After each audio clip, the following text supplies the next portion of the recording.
नमस्कार सभी साथियों को reasoning by Subhash Chaudhary official YouTube channel पर आप सभी का हार्दिक स्वागत और अभिनंदन। जैसे कि कल हमने पढ़ा था कल हमने कैलेंडर के 3 टाइप पढ़े थे। सबसे पहला टाइप हमने वही किया था कि भी हमारा महीना और दिन समान और वर्ष अलग अलग हो तो हम एक तारीख से दूसरी तारीख का वार कैसे पता करते हैं, वो हमने पढ़ा था। उसके बाद हमने सेकेंड टाइप पढ़ा था कि किसी भी वर्ष का महीना और वर्ष समान और दिन अलग अलग हो वो कैसे करते हैं। फिर हमने टाइप नंबर 3 पढ़ा था कि दिन माह और वर्ष तीनों अलग अलग हो और किसी एक तारीख से दूसरी तारीख का वार पता करना हो तो हम कैसे करेंगे। ठीक है। उसके बाद हमने पढ़ा था आयु गणना। आयु गणना का मतलब होता है आयु कैलकुलेट करना कि भाई आज की तारीख से 15 अगस्त 1947 से आज तक की हमारी उम्र कितनी हो गई है, जिसे बोलते हैं हम आयु गणना करना। ठीक है। आयु गणना में मैंने एक फॉर्मूला बताया था आपको कि वर्ष माह और तिथि। वर्ष के नीचे आप वर्ष लिखेंगे, तिथि के मतलब महीने के नीचे महीना लिखेंगे और तारीख के नीचे आप तारीख लिखेंगे। सबसे पहले ये फॉर्मूला लिखेंगे, उसके बाद में आपको जिस तारीख तक आयु गणना करनी है वो लिखेंगे। वर्ष के नीचे वर्ष, महीने के नीचे महीना और तारीख के नीचे तारीख। उसके बाद आदमी की जो जन्म डेट होती है वो लिखेंगे उसके नीचे। वर्ष के नीचे वर्ष लिखेंगे, महीने के नीचे महीना लिखेंगे और दिन के नीचे दिन लिखेंगे। इसमें आपको एक ही चीज का ध्यान रखना है कि अगर हमारी तारीख कम पड़ती है तो अगर हम किसी महीना अगर उधार ले रहे हैं तो उसकी जगह हमें एक काउंट नहीं करना है, उसकी जगह जो भी महीना हो, जैसे कि हम अप्रैल महीना ले रहे हैं तो अप्रैल महीने में 30 दिन होते हैं तो वो 30 दिन उधार लिए जाते हैं, ना कि एक दिन लिया जाता है। ठीक है। और उसके बाद हमने पढ़ा था कि भी किसी भी वर्ष का कैलेंडर हम दोबारा कब काम में ले सकते हैं। तो कैलेंडर को दोबारा काम में तभी लेंगे जैसे कि आप ये मान के चलेंगे साधारण वर्ष का जो कैलेंडर है वो साधारण वर्ष के समान होगा और जो लीप वर्ष का जो कैलेंडर है वो लीप वर्ष के समान होगा। ठीक है। तो जो साधारण वर्ष का कैलेंडर है लीप वर्ष के तुरंत बाद जो साधारण वर्ष होता है उसका कैलेंडर है वो 6 वर्ष के बाद में रिपीट होगा। लीप वर्ष के जो तुरंत बाद वाला जो साधारण वर्ष है उसका कैलेंडर होता है वो 6 वर्ष के बाद में रिपीट होगा। ठीक है। लीप वर्ष का जो कैलेंडर है वो 28 वर्ष के बाद में रिपीट होगा। और जो लीप वर्ष से पहले का कैलेंडर है जैसे कि 2004 लीप है तो 2003 का जो कैलेंडर है ना वो 11 साल के बाद में रिपीट होगा। ठीक है। उसके बाद हमारा एक ही टाइप बचा था सीधी तारीख से हमारा वार पता करना। तो सीधी तारीख से हम वार पता करेंगे तो हम कुछ चीजों का ध्यान रखेंगे। हम सबसे पहले शताब्दी के बाद पूर्ण वर्ष लिखेंगे। जैसे कि हमें 2009 का वार पता 2009 की वार पता करना है, जैसे कि 15 अगस्त 2009 का वार पता करना है हमें। तो 2000 तो शताब्दी लग गई और शताब्दी के बाद पूर्ण वर्ष कितने हो गए हमारे 9 नहीं होंगे, 9 तो चल रहा है, हमारे पूर्ण वर्ष हुए 8। इस चीज का ध्यान रखना कि 8 पूर्ण वर्ष हो गए ना। उसके बाद हमें शताब्दी के विषम दिन लिखने। जैसे कि आपको विषम दिन बताता हूँ कैसे कैलकुलेट करते हैं। अपनी पहली शताब्दी थी जब से कैलेंडर शुरू हुआ था, उसके बाद में पहली शताब्दी थी, पहले 100 वर्ष। पहले 100 वर्षों में कितने विषम दिन बचेंगे 100 तो हमारे साधारण वर्ष हो गए और 100 वर्षों के अंदर लीप कितने आ गए 24। लीप वर्ष कैसे काटते हैं उसको 4 से डिवाइड करके निकालते हैं साधारण वर्षों को। तो 100 वर्षों में 24 लीप आ गए, कुल हो गए 124। 124 में 7 विषम दिनों से भाग करेंगे तो हमारे शेष पर बचेगा 5, अर्थात 5 विषम दिन होंगे। ठीक है। 124 को 7 से भाग करते हैं तो हमारे विषम दिन बचते हैं 5। हमने 7 से भाग क्यों किया, 7 से भाग इसीलिए कि सप्ताह में हमारे 7 विषम दिन होते हैं। ठीक है। उसके बाद हम देखते हैं दूसरी शताब्दी। दूसरी शताब्दी में हमारे विषम दिन कैलकुलेट करेंगे तो दूसरी शताब्दी में वर्ष कितने हो गए। दूसरी शताब्दी का मतलब हो गया 2 को 100 से गुणा करना, मतलब 200 वर्ष हो गए। 200 का अपने साधारण वर्ष हो गए और 200 साधारण वर्ष में लीप कितनी आ गई, लीप आ गई हमारे 48। कैसे पता चला, 200 को जब हम 4 से भाग करेंगे तो हमारे 48 आता है और 248 को हम 7 से भाग करेंगे तो हमारे विषम दिन बचेंगे 3। ठीक है। अब देखते हैं तीसरी शताब्दी। तीसरी शताब्दी का मतलब हो गया 300 तो हमारे साधारण वर्ष हो गए और 300 साधारण वर्षों के अंदर जो हमारे 72 है वो लीप आ गए। तो ठीक है, 372 को जब हम 7 से भाग करेंगे तो हमारा विषम दिन बचेगा 1। उसके बाद चौथी शताब्दी। चौथी शताब्दी में जब हम विषम दिनों की गणना करेंगे तो चौथी शताब्दी का मतलब हो गया 400 तो अपने वर्ष हो गए पूर्ण साधारण वाले हो गए। उसके बाद 97 हमारे लीप हो गए। 98 लीप नहीं होगा क्योंकि 400 में अभी 399 जब होगा 397 में 4 का भाग नहीं जाएगा, 400 से वो डिवाइड नहीं होगा, 400 से डिवाइड नहीं होगा तब वो एक लीप नहीं होगा। ठीक है। इसलिए हमारे लीप वर्ष होंगे 97। 497 को जब हम 7 से भाग करेंगे तो हमारे विषम दिन बचेंगे 0। ठीक है। उसके बाद देखेंगे, उसके बाद हम महीनों के विषम दिन लिखेंगे। जैसे कि मैंने आपको कल बताया था कि जनवरी महीने में अपने 31 दिन होते हैं और 31 को जब हम सप्ताह के 7 दिनों से भाग करते हैं तो हमारे शेष पर बचता है 3, अर्थात जनवरी में हमारे 3 विषम दिन बचते हैं। और साधारण वर्ष की फरवरी के अंदर 28 दिन होते हैं तो उसमें कोई भी हमारा विषम दिन नहीं बचता है। मार्च के अंदर हमारे 31 दिन होते हैं, 31 को 7 से भाग करेंगे तो हमारे 3 विषम दिन बचेंगे। अप्रैल के अंदर हमारे 2 विषम दिन बचेंगे मई के अंदर 3 विषम दिन बचेंगे। इसी प्रकार आप सभी महीनों के विषम दिन निकालेंगे, ठीक है। 15 अगस्त 1947 का वार पता करना है। तो हमने 15 अगस्त 1947 का वार पता करना है, तो शताब्दी हमारी कौन सी है? 19वीं शताब्दी है, ठीक है। तो 19वीं शताब्दी में हमारे जो साधारण वर्ष है वो कितने पूरे हो गए? साधारण वर्ष हम लेंगे 1600 में। इससे पहले जो लीप शताब्दी वर्ष आई उसके बाद में हम वर्ष लेंगे। इससे पहले लीप शताब्दी वर्ष आई थी हमारी 1600, ठीक है। तो 1600 के बाद हम 300 साधारण वर्ष आ गए।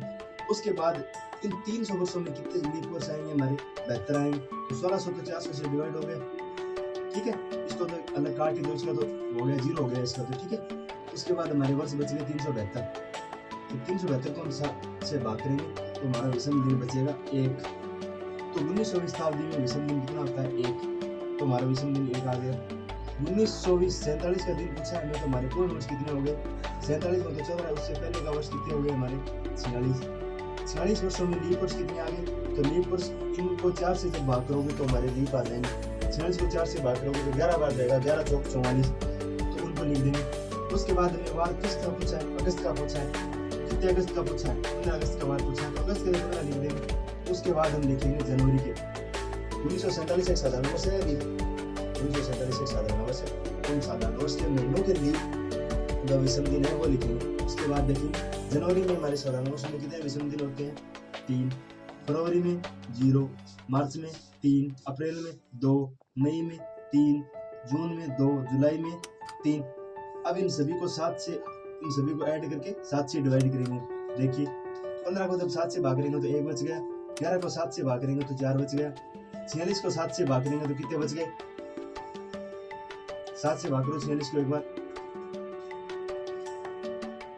42, 4 बच गए। उसके बाद 1 और 3 4, 4 और 3 7, ये 0 हो गया। 2 और 3 5, 5 और 2 7, ये भी 0 हो गए। उसके बाद कितने बचे? 3 बचे। देखिए 4 और 4 8, 8 और 3 11, 11 और 1 12, 12 बाई 7 कितने बचे हमारे? 5 बच गए। 5 पे कौन सा वार आता है? 5 पे हमारा वार आता है शुक्रवार। तो 15 अगस्त 1947 को शुक्रवार था। जिसके आसानी से समझ में आ जाएगा। देखिए 12 नवंबर 1784 को सप्ताह का कौन सा दिन होगा? इसका हम पता कैसे करेंगे? हम सबसे पहले देखेंगे हमारी शताब्दी कौन सी है। शताब्दी है 1700। 1700 का मतलब क्या हो गया? 1700 का मतलब हो गया 1600 प्लस है 100। तो 1600 तो गया, 400 से भाग करेंगे तो 0 हो गया। 100 में हमारे कितने साल लीप वर्ष आते हैं? 24। 100 में 24 लीप वर्ष आते हैं तो 124 हो गए हमारे। 124 को जब हम 7 से भाग करेंगे तो हमारे 5 विषम दिन बचेंगे। हमने थोड़ी देर पहले बताया था, तो अभी मैं दोबारा बताऊंगा नहीं, ठीक है। तो 5 तो हमारे विषम दिन आ गए 1700वीं शताब्दी के आगे। उसके बाद हमें 1784 का वार पूछा है, तो हमारे पूर्ण वर्ष कितने हो गए? पूर्ण वर्ष हो गए हमारे 83। 83 वर्षों में लीप कितने आ गए? लीप आ गए उसमें 20 हमारे लीप आ गए। उसके बाद हमें 12 नवंबर का वार पता करना है, तो नवंबर के 12 दिन ले लोगे। उसके बाद जो 1784 है वो एक साधारण वर्ष है, लीप 1784 एक लीप वर्ष है। 1784 एक लीप वर्ष है, क्योंकि इसमें 4 से भाग पूरा जाएगा। लास्ट दो डिजिट के अंदर आप 4 से भाग देख लेंगे, अगर पूरा जा रहा है तो वो एक लीप होगा, ठीक है। तो 12 तो ये हो गए। उसके बाद लीप है ना, उसके बाद हम लीप वर्षों के जो दिन होते हैं उनको हम काउंट करेंगे, ठीक है। तो जनवरी में हमारी 3 विषम दिन होते हैं। फर्क इतना ही पड़ता है साधारण वर्ष और लीप वर्ष के अंदर। ये जो फरवरी के अंदर है ना, वो एक दिन ऐड हो जाता है, एक विषम दिन बन जाता है फरवरी का, अगर लीप वर्ष है तो। अगर साधारण वर्ष है तो फरवरी में हमारे विषम दिन होते हैं वो 0 होते हैं। तो जनवरी का 3 आ गया, फरवरी का 1 लेंगे, मार्च के 3, अप्रैल 2, मई 3, जुलाई 2,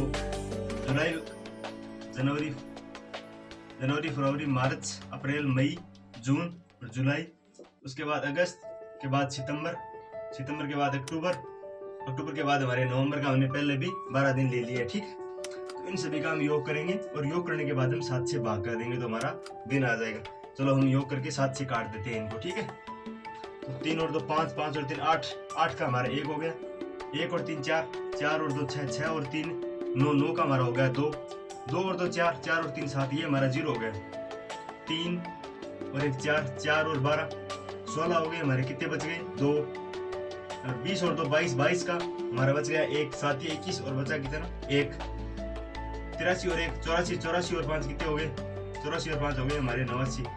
89 को हम 7 से भाग करेंगे तो ये जाएगा पूरा गया, एक बार तो गया 7, उसके बाद 1 बच गया, फिर भाई 1 बची, अच्छा 9, 19 को जब हम 7 से भागेंगे तो हमारे 3 बचेंगे 5, अर्थात 12 नवंबर 1784 को, 12 नवंबर 1784 को भी शुक्रवार होगा।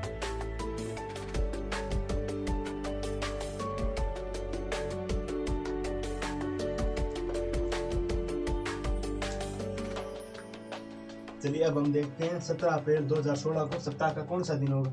तो 2016 है, अर्थात हमारी शताब्दी कौन सी लग गई 2000 में, और 2000 को हम 400 से पूरा भाग करेंगे तो पूरा जाएगा, अर्थात 200वीं शताब्दी के अंदर हमारे जो विषम दिन होते हैं वो 0 होते हैं। उसके बाद हमने दिन पूछा है 2016 का, तो हमारे वर्ष पूरे कितने हो गए, हमारे 15 वर्ष पूर्ण हो गए। उसके बाद 15 वर्ष पूर्ण हो गए, और इन 15 वर्षों में हमारी लीप कितने आ गए, लीप आएंगे इसमें हमारे 3, ठीक है, 15 वर्षों में लीप आएंगे 3,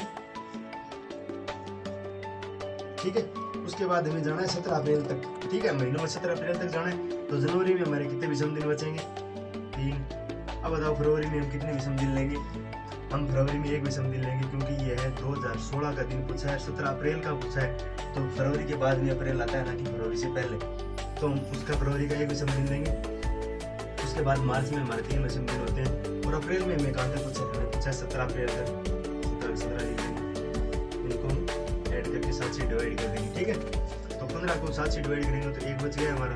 उसके बाद 3 और 3 6, तो 6 और 1 7, ये 0 हो गया, चलो इसको छोड़ो। उसके बाद देखो 1 और 3 4, 4 और 17, ये हो गए हमारे 21, तो 21 और 7 ये हो गए हमारे 28। 28 को जब हम 7 से डिवाइड करेंगे तो हमारा आएगा शेषफल 0, अर्थात हमारा वार आएगा 17 अप्रैल 2016 को रविवार, 17 अप्रैल।